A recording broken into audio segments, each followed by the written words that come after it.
किसी के घर से आप छत छीन के और दिल्ली को सुंदर करने की कोशिश कर रहे हो। सबसे पहले मैं जानना चाहूंगा, आप अपनी प्रारंभिक जीवन के बारे में बताइए। हम 9 बहन भाई थे। जैसे कि आपने सुना होगा, कहीं ना कहीं महिलाओं के लिए राजनीति करना एज कम्पेयर टू मैन थोड़ा डिफिकल्ट होता है। वो अपने परिवार को भी संभालती है, कई जिम्मेदारियां होती है। आपको इस तरह की चैलेंजेस फेस करने को मिले? हर महिला को मिलता है। तो उस वक्त का एक्सपीरियंस कैसा था जब जनता के बीच पहुंच गए? भावुक तो थे ही कि भाई पहली बार मंच पे बोलना। आपके अकॉर्डिंग महिला सशक्तिकरण की सही परिभाषा क्या है? कहते हैं कि महिला अगर आगे बढ़ेगी तो एक परिवार नहीं, दो परिवार को लेके बढ़ती है। आम आदमी पार्टी और भारतीय जनता पार्टी की राजनीति करने के स्टाइल में क्या डिफरेंसेस है? वो हर बात में झूठ बोलते हैं। जैसे इतना लंबा आपका जो राजनीतिक और सामाजिक जीवन रहा है जी, उसमें कहीं ना कहीं अप्स एंड डाउन आते हैं, तो उस वक्त आपके प्रेरणा का स्रोत कौन था? मैं उनको भगवान मानती हूँ अपना। आपकी जिंदगी का सबसे मेमोरेबल या कोई चैलेंजिंग मोमेंट? उनकी डेथ का मैं सदमा जो है वो बर्दाश्त नहीं कर पाई थी।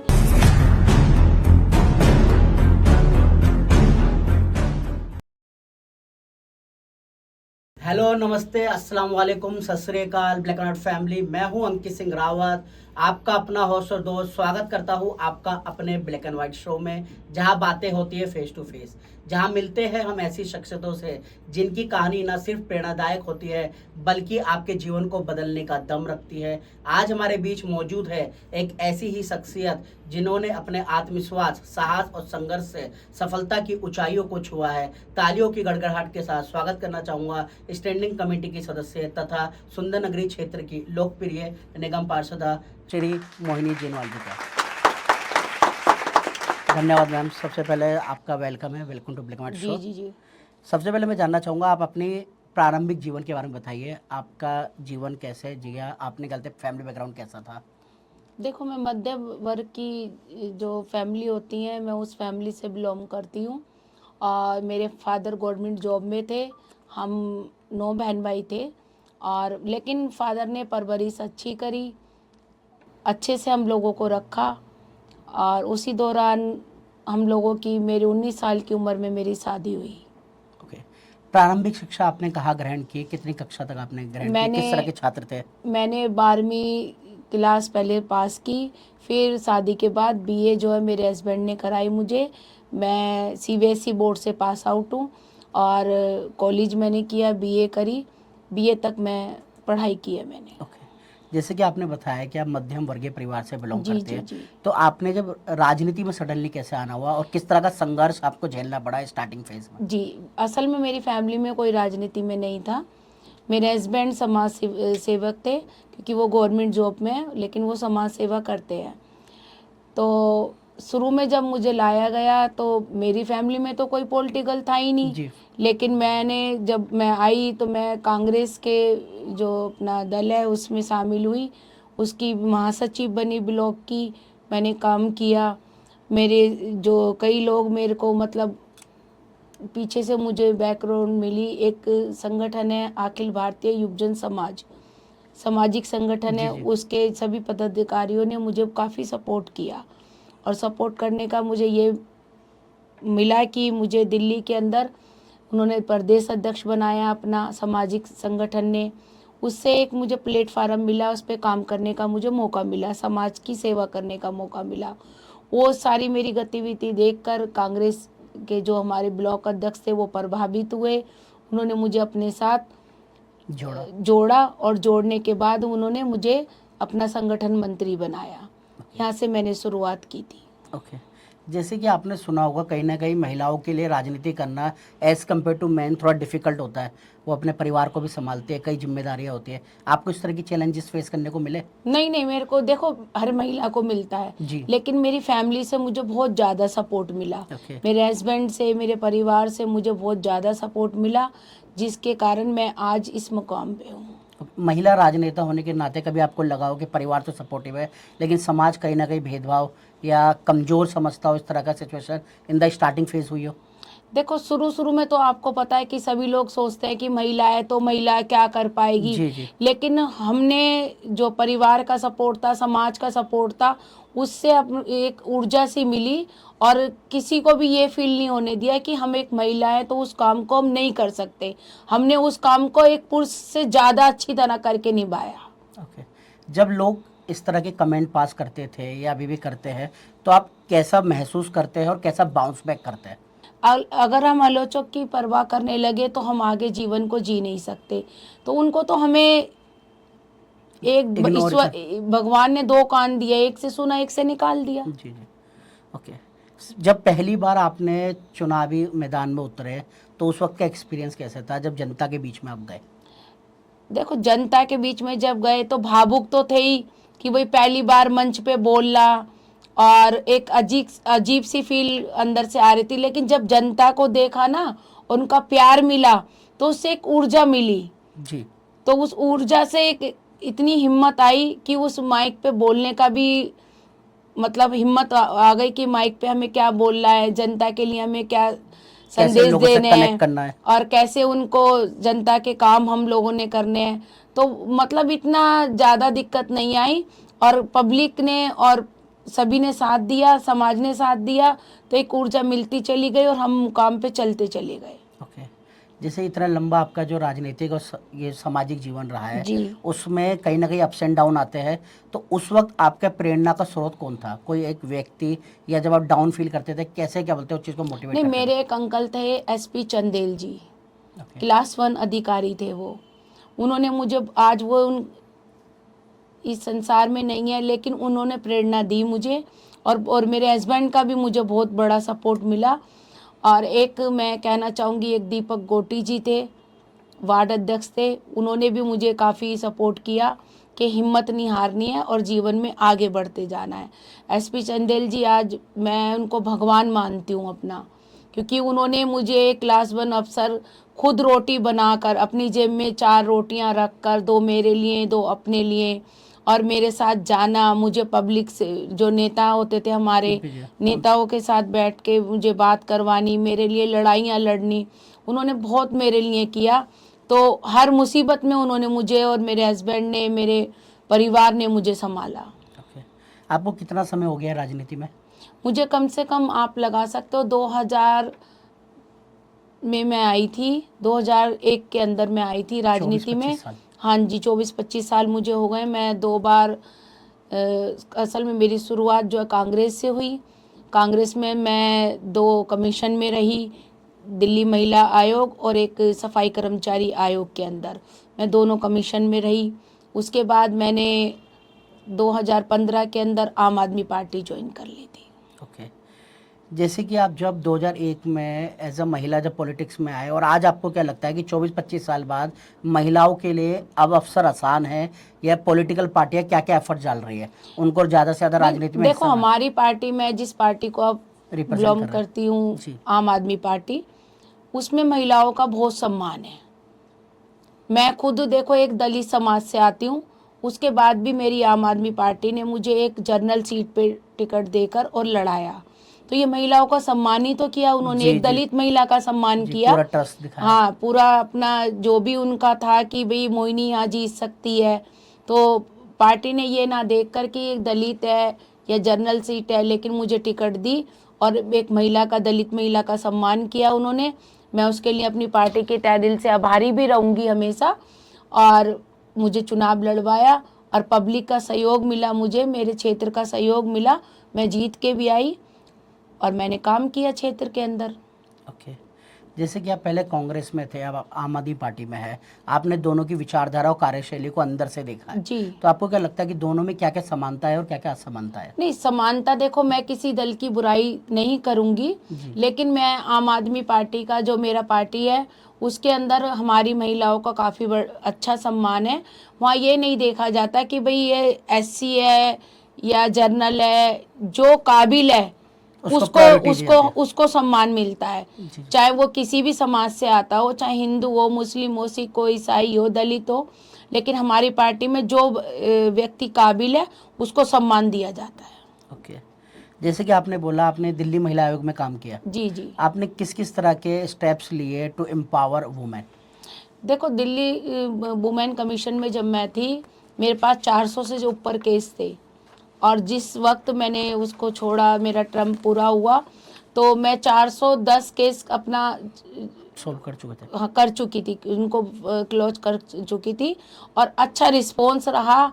महिलाओं के लिए काम किया। देखो, पहला महिला आयोग का जो काम होता है घर बसाने का होता है, ना ही कि घर तोड़ने का जी होता है। जी हम लोग काउंसलिंग करते थे, उस समय हमारे साथ एक एडवोकेट बैठती थी, तो हम लोग काउंसलिंग करते समय तो वहाँ पे क्या करते थे कि भाई हम पुरुष को भी और महिला को भी, हम दोनों को बिठा के ये समझाने की कोशिश करते थे कि भाई आप लोग दोनों अपनी समझदारी से अपने घर को बचाओ, क्योंकि अगर हम डायरेक्ट कह दे कि कोर्ट में चले जाओ तो घर टूटेगा टूटेगा। जी जी लेकिन हम काउंसलिंग करके और उनको समझाते थे और लोगों ने मानी समझ, और कई घर बसे, अच्छे बसे, आज तक बसे हुए हैं। कई बार तो फ़ोन भी आ जाता है कि मैडम आपकी वजह से हमारा घर बस गया और आज हमारे 2 बच्चे हैं, 3 बच्चे हैं, हम अपने घर को अच्छे से अपना जीवन जो है जीवन यापन कर रहे हैं। कर रहे हैं। ओके, जैसे कि लगभग हर दल, पॉलिटिकल पार्टी कहीं ना कहीं वुमेन एम्पावरमेंट की, महिला सशक्तिकरण की बात करती है। आपके अकॉर्डिंग महिला सशक्तिकरण की सही परिभाषा क्या है? देखो, महिलाओं को आप ज़्यादा सम्मान अगर देते हो हर फील्ड में, मैं एक फील्ड की जी जी केवल राजनीतिक बात जी, नहीं कर सभी रही हूँ, क्षेत्रों में। मैं सभी क्षेत्र की बात करती हूँ। अगर आप महिलाओं को सम्मान देते हो, महिलाओं को आप इसके अंदर आप अपना, ये कहते हैं कि महिला अगर आगे बढ़ेगी तो एक परिवार नहीं, 2 परिवार को परिवार। लेके बढ़ती है। जी वो जी उसका मैका भी मजबूत होता है और उसका ससुराल। ससुराल पक्ष भी मजबूत होता है। किसी भी फील्ड में आप देख लो, महिलाओं ने हर जगह अपना 100% देने की कोशिश की है। जी आप जी देख रहे हैं कि सेना के अंदर अभी जो हमारा ऑपरेशन सिंदूर चला, जी जी, सोफिया उसके, कुरैशी जी। हाँ जी, हमारी 2 महिलाओं ने अपना पूरा 100% दिया। उन्होंने देश की सेवा करी, देश के वो पूरा अपना सैनिक बल जो उनका होता है, जो कर्तव्य होता है, उसका पूरा पालन किया है। अपने देश को बचाने का काम किया, सरहद पे जाके लड़ाई करने का काम किया।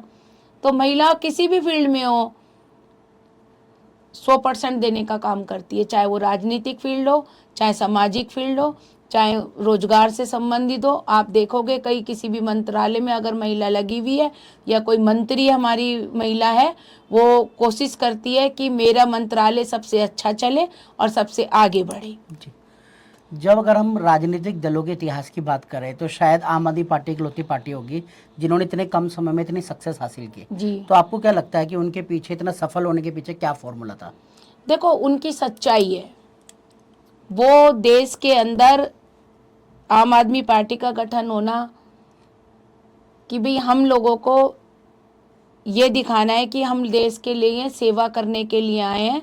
एक चुने हुए प्रतिनिधि का काम होता है सेवक, जी उसको वो कोई राजनेता या कोई सत्ता भोग करने के लिए नहीं आता, वो सेवा करने के लिए उस जी कुर्सी जी पे बैठता है। उसका कर्तव्य बनता है वो सेवा करे।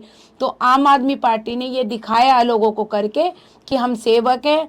और मेन बात जो आम आदमी ने दिखाई, आम आदमी पार्टी का जो मेन है वो शिक्षा और हेल्थ पे काम करने का। तो उन्होंने लोगों को दिखाया कि हम पब्लिक के लिए क्या कर सकते हैं और किस तरह हम अपने देश को चला सकते हैं। क्योंकि हमारे देश को अगर सबसे आगे बढ़ना है तो वो शिक्षा है, सबसे बड़ी हमारी जी जो चाबी है। शिक्षा के दम पे हम लोगों को आगे बढ़ना है। तो शिक्षा और हेल्थ पे आम आदमी पार्टी ने काम किया और दोनों ही फील्ड में आप देख सकते हो कि दिल्ली के अंदर, पंजाब के अंदर उनकी सरकार रही है। पंजाब में आज भी हमारी सरकार है, दिल्ली में भी हमारी सरकार रही। आपने 10 साल के अंदर, 11 साल में देखा होगा कि दिल्ली में कितना काम केजरीवाल सरकार ने करके दिखाया है। कितने स्कूल बनाए, जमीन नहीं मिली उन्होंने स्कूलों में कमरे बनाए, बच्चों को अच्छे शिक्षा देने की काम की, अच्छी सुविधाएं स्कूलों के, सरकारी स्कूल में देने की काम की।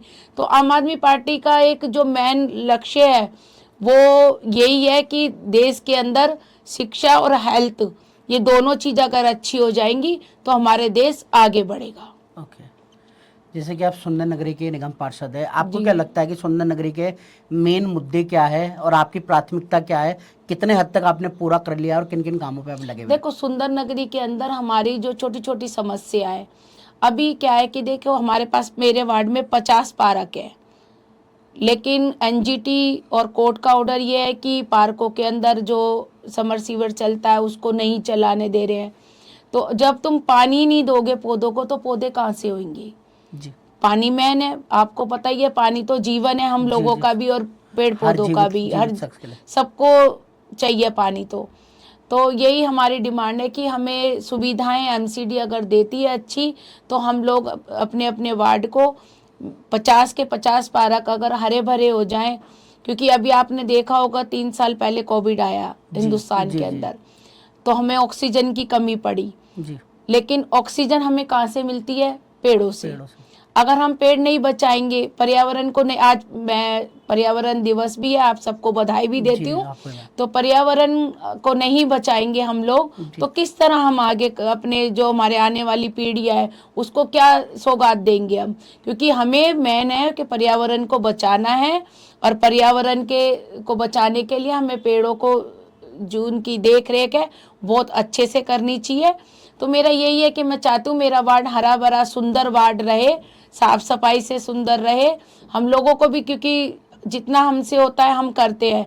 लेकिन एमसीडी में क्या है कि एमसीडी में भाजपा की सरकार आई है, पिछले 15 साल से भी भाजपा की सरकार थी, तो कहीं ना कहीं हमें जो साधन की कमी होती है उसके कारण हम लोग भी मजबूर हो जाते हैं।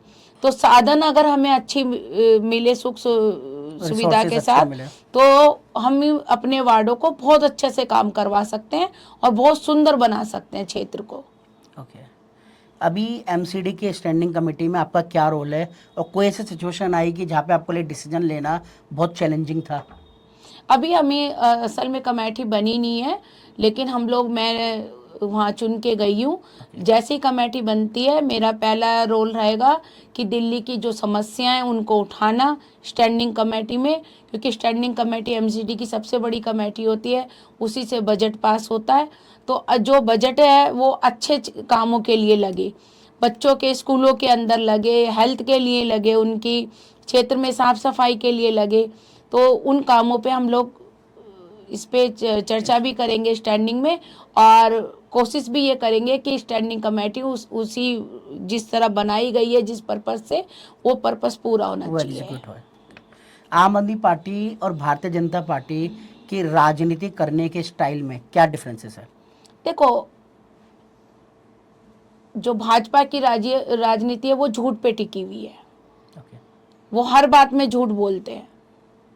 अभी पिछला टर्म हुआ, 15-15 लाख रुपए आपके खाते में आएंगे। मैं पूछ सकता हूँ आपके चैनल के माध्यम से, क्या किसी के खाते में 15 लाख गए? नहीं। अभी उन्होंने चुनाव लड़ा दिल्ली के अंदर, कहा 2500 रुपए हर महिला को दिए जाएंगे। मैं एक भी महिला मुझे दिल्ली की बता दे कि उसके खाते में 2500 रुपए गए हैं? नहीं गए हैं।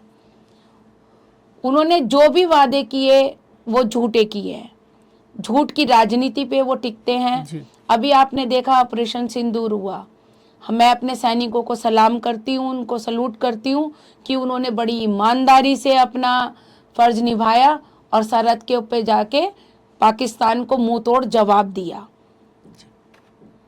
जब सेना हमारी जवाब दे सकती है, हमारा हिंदुस्तान की सेना इतनी मजबूत है कि सक्षम है कि पाकिस्तान को मुंहतोड़ जवाब दे सकती है।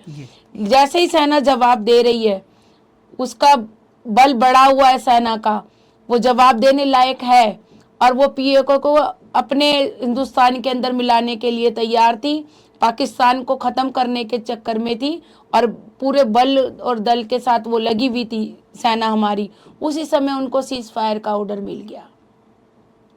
तो ये तो आप क्रेडिट ले रहे हो अपने कि भाई आदरणीय प्रधानमंत्री ने ये कहा, ये हुआ। प्रधानमंत्री जी से मेरा निवेदन है कि जब 140 करोड़ की जो जनता है आपके साथ थी, पूरा सभी दल आपके साथ थे, चाहे वो कांग्रेस हो, बीजेपी हो, चाहे आम आदमी पार्टी हो, किसी भी कोई भी दल आप मान लो, सारे दल आपके साथ थे, तो आपने क्यों पीछे हटे? आपकी जनता आपके साथ है पूरे भारतवर्ष की, आपके जो विरोधी दल है वो भी आपके साथ खड़े थे, तो आपने सीज फायर का ऑर्डर कैसे दिया? वो भी अमेरिका के कहने पर। अब अमेरिका चलाएगा हमारे देश को? भाई हमारे देश को तो हमारा प्रधानमंत्री चलाएगा ना। हाँ, उनको अपना शौर्य दिखाना चाहिए था, हिम्मत बनानी चाहिए थी हमारे सैनिकों की। वहां उन्होंने अपने आप को कहा कि सीज फायर कर दो, उनको ऑर्डर दे दिया। तो इससे तो हमारे जो सैनिक थे उनका बल कमजोर होता है। वो मान रहे हैं इस बात को कि हम जीतने लायक हैं, हम पाकिस्तान को हरा सकते हैं, हमारे पास इतनी कैपेसिटी है कि हम उसको हरा सकते हैं। लेकिन उनको कहीं ना कहीं पॉलिटिकल दबाव में, किस वजह से, मैं तो वजह भी नहीं बता सकती हूँ जी, जी। कि किस वजह में उन्होंने, प्रधानमंत्री ने सीज फायर का ऑर्डर दिया उनको। जैसे कि काफ़ी लंबे समय से हम देख रहे हैं कि कांग्रेस की स्थिति इतनी मजबूत नहीं है, सिर्फ और सिर्फ दो पार्टियों के बीच में मुकाबला है, आम आदमी पार्टी और भारतीय जनता पार्टी दिल्ली में। तो आपको क्या लगता है इन फ्यूचर दिल्ली की राजनीति में कांग्रेस पार्टी की क्या स्थिति रहने वाली है? देखो, कांग्रेस की तो दिल्ली में कोई स्थिति नहीं है, क्योंकि आप जहाँ भी देखोगे कि जिस राज्य में भी तीसरा दल उभर के आता है तो वहाँ कांग्रेस जीरो होती है। चाहे यूपी देख लो आप, वेस्ट बंगाल देख लो, बिहार देख लो। दिल्ली के अंदर जो टक्कर है बीजेपी की और आम आदमी पार्टी की टक्कर है। और आप देखना आने वाले समय में, क्योंकि दिल्ली की जनता से जो वादे किए गए थे भारतीय जनता पार्टी ने, वो एक भी नहीं निभा रही है। उन्होंने कहा था जहाँ झुग्गी वहीं मकान, लेकिन झुग्गी वालों को, बेचारों को, उन्होंने झुग्गी वालों को ही सबको उड़ा दिया, सबकी झुग्गियाँ तोड़ दी हैं। पूरी लिस्ट है मेरे पास, आप देखोगे कि जहाँ भी जा रहे हैं वहीं झुग्गियाँ तोड़ रहे हैं। गरीब आदमी जो सन 80 से, सन 70 से यहाँ रह रहा है, उसको घर से बेघर किया जा रहा है। उसको बजाय मकान बनाने के आप कम से कम उनकी झुग्गियों में ही रहने दो। ये तो रहेगा कि कम से कम वो लोग आराम से अपनी झुग्गी में भी रह रहे हैं। तुम सुख सुविधा उनको दे नहीं पा रहे हो, लेकिन उनका घर, उनकी छत और उनसे छीन रहे हो। ये तो बड़े शर्म की बात है कि एक इंसानियत भी होनी चाहिए अपने अंदर, कि आप जा रहे हो और जाके रेखा गुप्ता जी खुद अपने ऑर्डर निकाल लिए हैं कि जी हम झुग्गियाँ तोड़ेंगे, दिल्ली को सुंदर बनाएंगे। दिल्ली को सुंदर बनाओ, हम भी आपके साथ हैं कि दिल्ली को सुंदर बनाओ, दिल्ली सुंदर होनी चाहिए, लेकिन किसी का घर उजाड़ के दिल्ली सुंदर नहीं होनी चाहिए कि किसी के घर से आप छत छीन के और दिल्ली को सुंदर करने की कोशिश कर रहे हो। दिल्ली में आप साफ सफाई करवाओ, दिल्ली के अंदर आप अच्छे जो प्लान है, स्कूल बनवाओ, हॉस्पिटल बनवाओ, सभी चीज़ बनवाओ। आम आदमी ने भी तो यही काम किया था जब सरकार में आई थी। मोहल्ला क्लिनिक आपने देखे थे कि हर मोहल्ले के अंदर मोहल्ला क्लिनिक खुले थे, जिससे कि गरीब आदमी अपना इलाज करवा रहा था। उसके अंदर सारे टेस्ट फ्री थे उसके अंदर। तो वो उन्होंने भी तो काम करके दिखाया, स्कूल अच्छे बना के दिखाए, सब कुछ करके दिखाया था। और साथ साथ दिल्ली का विकास भी हो रहा था। जो एक हाईवे बनाने के लिए ही इनको फंड दिया जाता है, ये उसमें भी कटौती करते हैं। लेकिन दिल्ली के जो सीएम थे केजरीवाल जी, उन्होंने तो जो फंड मिला उसमें से भी बचा कर, एक हाईवे में जो जितना फंड लगता है एक पुल के को बनाने में, उसमें से भी आधा बचा के उन्होंने तो वापस किया है। यहाँ तो और मांगते हैं ये। तो मेरा तो यही कहना है कि देखो, दिल्ली के अंदर काम करो, किसी गरीब का घर मत उजाड़ो, झुग्गी झोपड़ी वालों को मत उजाड़ो। उनको आप मकान बना के नहीं दे सकते, तो जैसे वो रह रहे हैं बेचारे, उनको सुख सुविधाएं दे दो, सुख सुविधा के साथ वो रहे, अपना जीवन पालन करें। बाकी बेहतर वो खुद कर लेंगे, वो अपने आप कर लेंगे जब बेसिक जरूरत है उनकी पूरी। जी जी जी। ओके, क्या आपको अरविंद केजरीवाल जी से फेस टू फेस मिलने का अवसर प्रदान हुआ है? हाँ जी, कई बार हुआ है। ओके, तो जब आप अरविंद केजरीवाल जी से मिले तो आपको कैसा लगा कि उनका जो व्यक्तित्व है किस तरह का है, और एक आम शख्स को अरविंद केजरीवाल जी से कौन कौन सी क्वालिटीज जरूर लेनी चाहिए, सीखना देखो, मैं उनसे कई बार मिली हूँ। एक सोबर, जैसे सीएम को सभ्य जैसे मतलब एक जैसे सीएम है वो दिल्ली के, और एक पार्टी के संयोजक भी हैं। जी जी, बिल्कुल सोबर सिंपल एक इंसान। उनको देख के ऐसा मन करता है कि भाई इनके लिए हम लोग मर मिटने को तैयार हैं, हम अपने नेता के लिए। क्योंकि जिस तरह का उनका व्यवहार है हमारे प्रति, बात करने का, कोई घमंड नहीं, कोई ये नहीं कि मैं दिल्ली का सीएम हूँ, एक पार्टी का सही। हाँ, बहुत अच्छे से वो मिलते हैं, और जो भी हमारी हम समस्या लेके गए उनके पास कभी भी, उन्होंने बहुत अच्छे से सुनी और उसका समाधान भी किया। तो मैं तो कहूँगी कि वो केवल सीएम बनने लायक नहीं है, वो इस देश का प्रधानमंत्री बनने लायक है। अभी रिसेंटली भारतीय जनता पार्टी के दिल्ली सरकार के लगभग 100 दिन पूरे हो चुके हैं। अगर आपको उन 100 दिनों के बेस पे उन्हें रेटिंग देनी हो, 10 में से कितने देंगे, और क्या क्या उनकी उपलब्धि है, क्या क्या कमियां रही? मैं तो 0/0 नंबर दूंगी उनको। क्योंकि वो काम कर रहे हैं, वो तो काम को खत्म कर रहे हैं। एक कहते हैं ना कि गरीबी हटाओ, वो गरीबी नहीं हटा रहे, वो तो गरीब को हटा रहे हैं। ओके। मैं तो 0 में से 0% दूंगी उनको। क्या काम किया है उन्होंने अब तक, आप देख सकते हैं। एक भी काम आप अब मुझे गिनवा दो कि भारतीय जनता पार्टी ने इन 100 दिन के अंदर ये अच्छा काम किया है। एक भी काम उनका अच्छा नहीं है। वो तोड़ने की राजनीति कर रहे हैं। दूसरे दलों से जो लोग हैं उनको तोड़ने की राजनीति कर रहे हैं, उनको डरा रहे हैं, धमका रहे हैं। वो इसी चक्कर में लगे हुए हैं। ज्यादा करते हैं तो आपस में बांटने का काम कर रहे हैं हिंदू मुस्लिम को। जो एक हमारी सभ्यता रही है, गंगा यमुना तहजीब के तहत हम लोग रहते हैं। जी जी। लेकिन यहाँ हो क्या रहा है, हमारा हिंदू भाई और मुस्लिम भाई कभी अलग नहीं थे हिंदुस्तान के लिए। जी, जितनी सादत हमारे हिंदू भाई ने दी है, उतनी सादत हमारे मुस्लिम भाई ने भी दी है इस देश को बचाने के लिए। आज़ादी की लड़ाई में दोनों ही हमारे समाज थे, हिंदू भी थे और मुस्लिम भी थे। देश को दोनों ने ही बचाया है। लेकिन वो क्या कर रहे हैं, आपस में लड़वाने का काम कर रहे हैं, जो नहीं करना चाहिए भाजपा को। एक जो सफल इंसान होता है वो कहीं ना कहीं प्लानिंग रखता है कि मुझे 5 साल बाद प्लानिंग ये करनी है, वो करनी है। आपने निजी अपने लिए कि मोहिनी जिनवाल जी 5 साल बाद अपने आप को कहाँ देखना चाहती है? नहीं, मोहिनी जिनवाल जी ने तो सिर्फ एक बात सोची हुई है कि मैं नगर सेवक हूँ, निगम पार्षद हूँ, और मुझे मेरी जनता का सेवा करने का मुझे मौका मिलता रहे और मैं अपनी जनता की सेवा करती रहूँ। मैं इसी में खुश हूँ। जैसे आप राजनीति में इतने एक्टिव है, कहीं ना कहीं राजनेता बनने के बाद एक इंसान की जो निजी लाइफ होती है वो कहीं ना कहीं प्रभावित होती होगी, तो आप दोनों चीज़ को बैलेंस कैसे बनाते हैं? नहीं, बैलेंस देखो, मैंने आपको बताया कि मुझे मेरी परिवार का सपोर्ट है। तो राजनीति करने के लिए मेरा परिवार ने मुझे छूट दे रखी है, क्योंकि मेरे बच्चे छोटे तो हैं नहीं, एक बेटी एक बेटा है। दोनों बच्चे सक्षम हैं, दोनों बड़े हैं, अपने अपने काम कर रहे हैं। हस्बैंड गवर्नमेंट जॉब पर है, तो सब अपने अपने कामों पे लगे हुए हैं। मैं अपने काम पर लगी हुई हूँ। मेरा काम है समाज सेवा करनी। लोगों ने मुझे वोट दिया है, 10,500 वोट से मुझे सुंदर नगरी में के जो लोग हैं हमारे, उन्होंने जिता के भेजा है। तो मेरा फर्ज बनता है उनकी सेवा करना। तो मैं उसी सेवा में लगी हुई हूँ। मुझे कोई दिक्कत नहीं होती परिवार की तरफ से भी, और मेरे जो साथी, मेरा संगठन है पार्टी का, वो मुझे सपोर्ट करता है पूरा। पार्टी के जो हमारे कार्यकर्ता भाई बहन हैं हम लोग, वो पूरे बहुत अच्छे हैं। इतने अच्छे, मैं कहती हूँ साथी हमें ना तो किसी दूसरे दल में मुझे देखने को मिले और ना ही हो सकते जिस तरह के साथी हमारे पास हैं। हमारे आम आदमी पार्टी के अंदर जितने कार्यकर्ता भाई हमारे हैं, बहनें हैं, पूरी सपोर्ट करती हैं, कोई दिक्कत नहीं आती हमें। और एक अच्छे से हमारा वार्ड चल रहा है। कभी किसी चीज़ की कमी महसूस हम लोगों को नहीं हुई।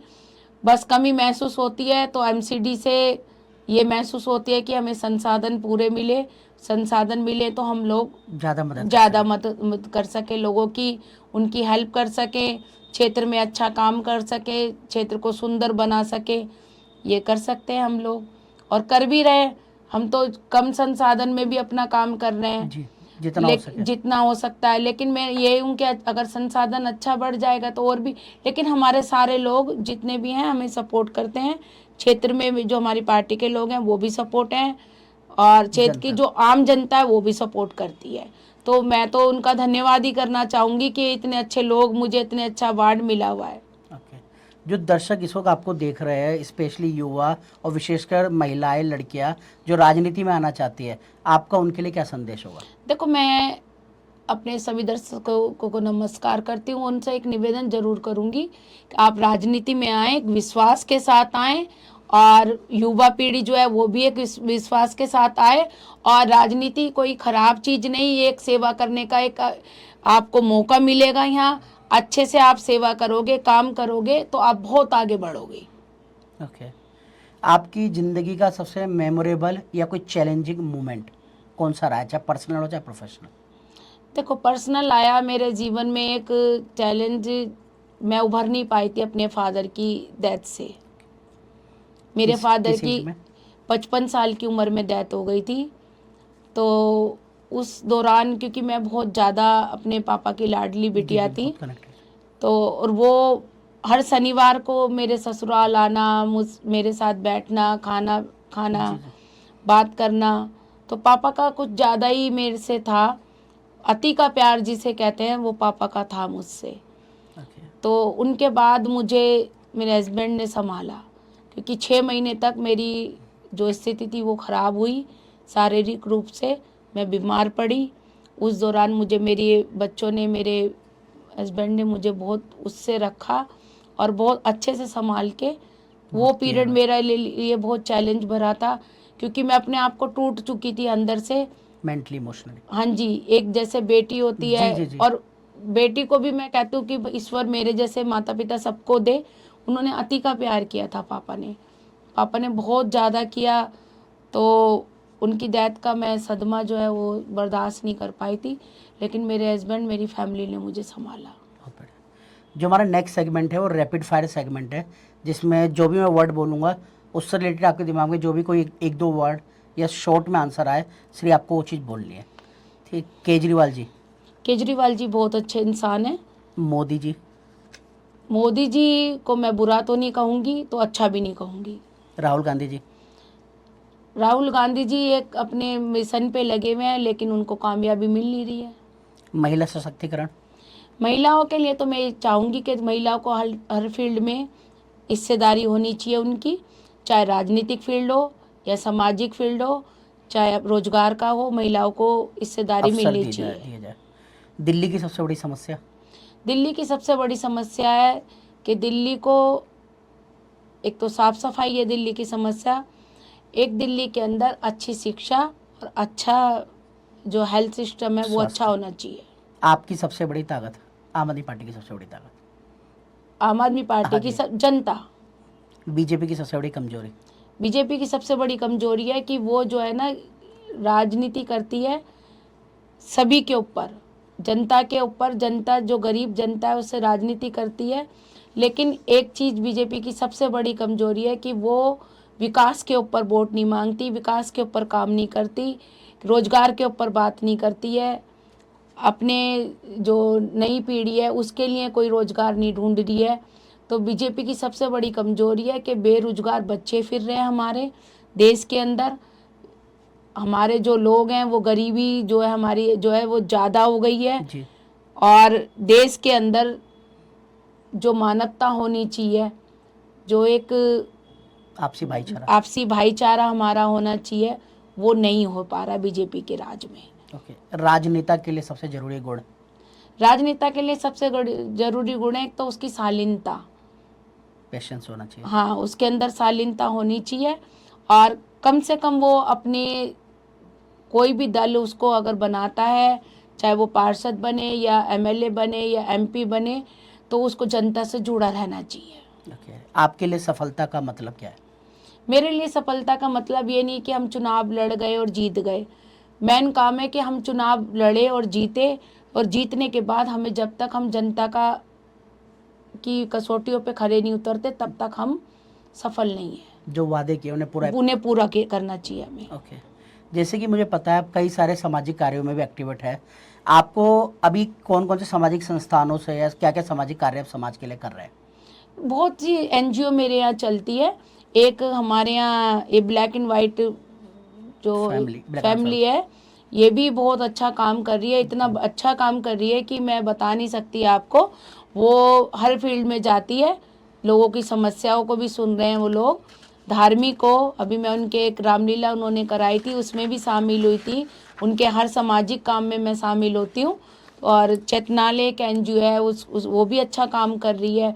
बहुत सारी एनजीओ है तो हमारे यहाँ अच्छा काम कर रही हैं।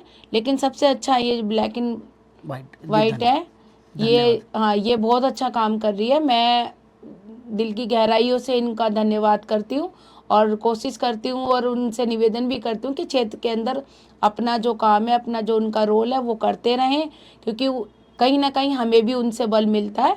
क्योंकि समस्याओं को दूर करने के लिए वो हमारा साथ कई बार देते हैं, अपने चैनल के माध्यम से भी वो दिखाते हैं। तो ये बहुत अच्छा काम है। तो मुझे पूरा सपोर्ट उनका मिलता है। धन्यवाद धन्यवाद। और मैं खुद भी उनको सपोर्ट देती हूँ, उनकी फैमिली की सदस्य मैं खुद भी हूँ। लगभग हम अपने कार्यक्रम के समापन की ओर है। लास्ट सेगमेंट हमारा होता है गोल्डन एडवाइस। वैसे तो आपने काफ़ी चीज़ें साझा की, काफ़ी एडवाइस दे चुके हैं, लेकिन लास्ट में अगर आपको कोई गोल्डन एडवाइस देनी हो दर्शकों को, वो किसी भी क्षेत्र के रिगार्डिंग हो, पॉलिटिकली हो, कोई भी एडवाइस देनी हो, वो लास्ट एडवाइस दे सकता है। देखो, मैं अपने सभी साथियों से यही निवेदन करूंगी कि आपस में अपना भाईचारे को बनाए रखें। बहुत लोग होंगे हमें तोड़ने की कोशिश करेंगे, लेकिन हमें टूटना नहीं है, अपना भाईचारा बनाए रखना है। अपने आपस में प्यार मोहब्बत जो हमारे पहले से शुरू हुई हुई है हमारी गंगा यमुना तहजीब के तहत, उसको बनाए रखना है। हमें किसी भी दल के भड़काए में नहीं आना है कि भाई इसने ये कहा, इसने ऐसे किया, और दूसरे लोग कुछ भी कहेंगे। भाजपा का काम है कुछ भी कहना, लेकिन हम लोगों को अपना भाईचारा बना के रखना है। हिंदू, मुस्लिम, सिख, ईसाई, हम सभी बहन भाई हैं, आपस में परिवार है हम सबका, चाहे हम किसी भी समाज से आते हो, लेकिन सबसे पहले अपना देश है, देश के अंदर हम सभी मिलके रहते हैं, हमें सबको मिलके रहना चाहिए। ओके, जैसे कि आप ब्लैक एंड व्हाइट फैमिली का हिस्सा है, मैं आपसे एक निवेदन करना चाहूँगा। जैसे कि आज आप एज ए गेस्ट यहाँ पे आए, आप अपने विचारों को लोगों के समक्ष रख रहे हैं। मैं चाहूँगा अगर आप कुछ और गेस्टों के नाम सजेस्ट कर सके या हमें इन फ्यूचर कोई गेस्ट दे सके जिनके कामों को हम लोगों के बीच ले जा सकें। नहीं, जिस तरह आप लोगों ने ये काम शुरू किया है और कई नेता आपके मंच पे आ चुके हैं, जी। मैंने देखा भी है, जी। कई समाज से भी आपके मंच पे आना चाहिए। तो मैं भी आगे कई लोगों को बोलूँगी कि भाई आपके साथ मिलके काम करें, चाहे वो राजनेता हो या सामाजिक फील्ड में काम कर रहे हो। जी जी। तो मैं उनसे भी निवेदन करूँगी कि आप लोगों से कांटेक्ट बना के और आपके साथ काम करें, क्योंकि आप लोग बहुत अच्छा काम कर रहे हैं। धन्यवाद मैम। अगर कोई कमी रह गई हो, कोई भूल चूक हो गई हो किसी क्वेश्चन में, उसके लिए क्षमा चाहते हैं। बाकी उम्मीद करेंगे कि आपका मार्गदर्शन आगे भी मिलता रहेगा। नहीं, मैं आपके साथ हूँ, क्योंकि आप एक चैनल के माध्यम से, क्योंकि आजकल तो मैं खुल के बोल रही हूँ जी, आपके जी, जी, चैनल जी। के जी, माध्यम जी, से जी। कि गोदी मीडिया है, जी जी जी। जो सच्चाई है वो नहीं दिखा दिखाई सकती। जाती। जी जी ये जो मोदी मीडिया चल जी रही जी है, जी तो ये बिल्कुल ही सच्चाई नहीं दिखा रही है, होता जी। कुछ और है, ज़मीन पर दिखाते कुछ और है।